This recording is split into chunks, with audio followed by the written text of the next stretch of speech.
Quand j'étais petit, ce qu'on craignait le plus, c'était une guerre nucléaire. C'est pourquoi nous avions un baril comme celui-ci dans notre sous-sol rempli de conserves de nourriture et d'eau. En cas d'attaque nucléaire, nous devions aller nous cacher au sous-sol et nous nourrir du contenu du baril. Aujourd'hui, la menace la plus grande ne ressemble plus à ça, mais plutôt à ceci. S'il y a quelque chose qui doit tuer plus de 10 millions de personnes prochainement, il y a de bonnes chances que ce soit un virus hautement contagieux, et non une guerre. Non pas des missiles, mais des microbes. À vrai dire, cela est dû en grande partie au fait qu'on a investi énormément dans la dissuasion nucléaire, et très peu dans la prévention des épidémies.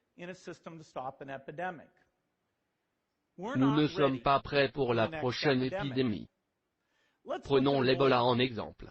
Je suis sûr que vous en avez entendu parler dans les téléjournaux. Il a amené son lot de défis.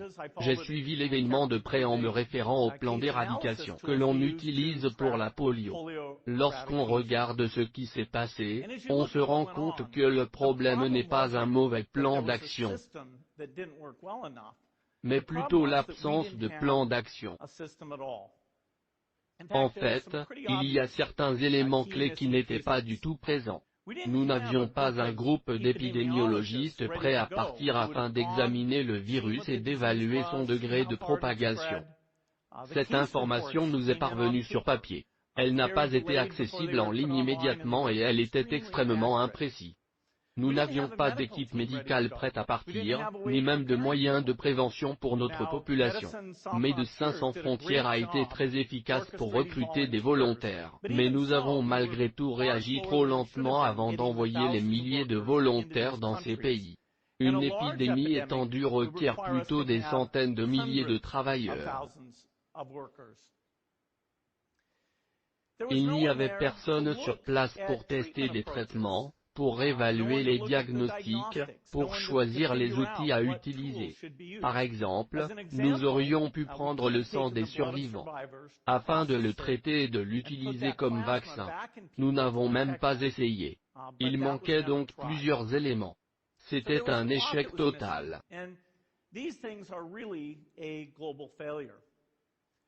L'OMS a été créée pour surveiller les épidémies, pas pour fournir ces éléments.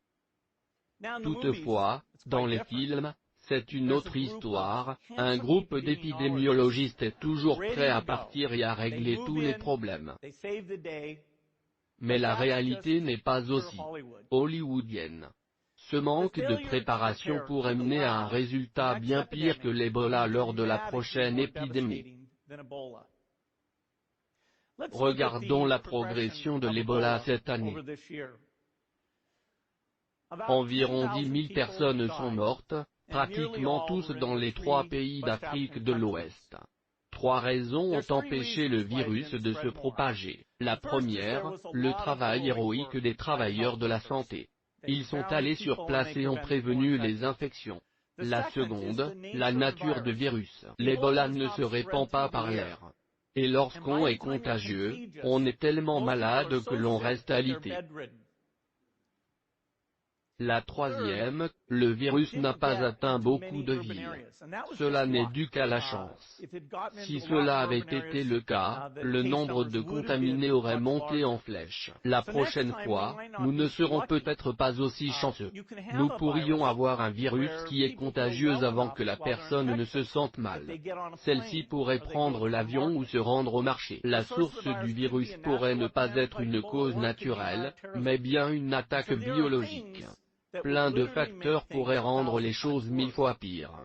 Regardons par exemple le cas d'un virus aérien, tel la grippe espagnole en 1918. Voici ce qui arriverait, elle se propagerait dans le monde entier très rapidement. Plus de 30 millions de personnes en mourraient. C'est un problème des plus sérieux. Nous devrions être inquiets. Mais en fait, nous pouvons construire un plan stratégique efficace. Nous avons accès à toute la science et la technologie. Les cellulaires permettent d'assurer une communication avec la population. Les cartes satellitaires permettent de voir les mouvements de la population. Nos avancées en biologie nous permettent de réduire le temps requis pour examiner un pathogène et pour créer des vaccins et des médicaments adéquats. Donc, nous avons les moyens. Mais ces moyens doivent être globalisés en une seule entité de santé. Et nous devons nous préparer. Les meilleurs exemples de préparation, selon moi, proviennent de notre armée. Nous avons des soldats prêts à partir en tout temps. Nous avons des réserves pour protéger la majorité de la population.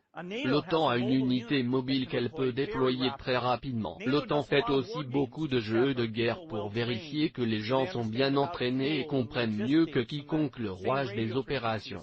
Quand c'est le temps d'agir, ils sont prêts. Et c'est exactement la même chose qui devrait être faite pour les épidémies.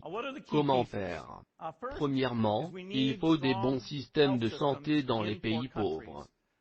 Afin que les mères puissent donner naissance en sécurité, que les enfants soient vaccinés, et aussi afin que l'on perçoive les débuts d'épidémie rapidement. Nous avons besoin d'un corps médical permanent, beaucoup de gens expérimentés et entraînés prêts à partir à tout instant. Nous devons jumeler ce service avec notre armée, afin de profiter des connaissances de celle-ci, habituée à travailler vite, efficacement et sans danger. Nous devons faire des simulations, jeux de microbes, et non de guerre, pour voir ce qu'il reste à améliorer. La dernière fois qu'un tel jeu a eu lieu aux États-Unis, c'était en 2001, et ça ne s'est pas bien passé. À date, le score est, microbe, 1, population, 0. De plus, nous avons besoin de recherche et développement sur les vaccins et les diagnostics. Il y a présentement des percées, comme avec le virus associé au adénovirus, que sont très prometteuses. Bien sûr, je ne sais pas combien tout cela coûterait, mais je suis à peu près sûr que ce n'est rien comparé à ce qui pourrait arriver.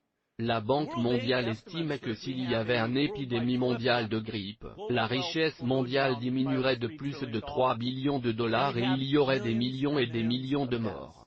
Ces investissements offrent des avantages qui vont bien au-delà d'être simplement prêts pour la prochaine épidémie. Les soins de santé primaire, les R&D, etc., réduiraient l'inégalité dans la santé mondiale, et rendraient le monde non seulement plus juste, mais plus sécuritaire. En conclusion, je crois que cela devrait absolument être une priorité. Il ne faut toutefois pas s'alarmer. Nous n'avons pas à emmagasiner des boîtes de spaghettis ni à s'enfermer au sous-sol, mais nous devons commencer à agir, car le temps est contre nous. En fait, s'il y a quelque chose de positif qui ressort de l'épidémie d'Ebola, c'est que cela peut servir d'avertissement afin que l'on puisse se préparer. Si nous commençons aujourd'hui, nous serons prêts pour la prochaine épidémie. Merci.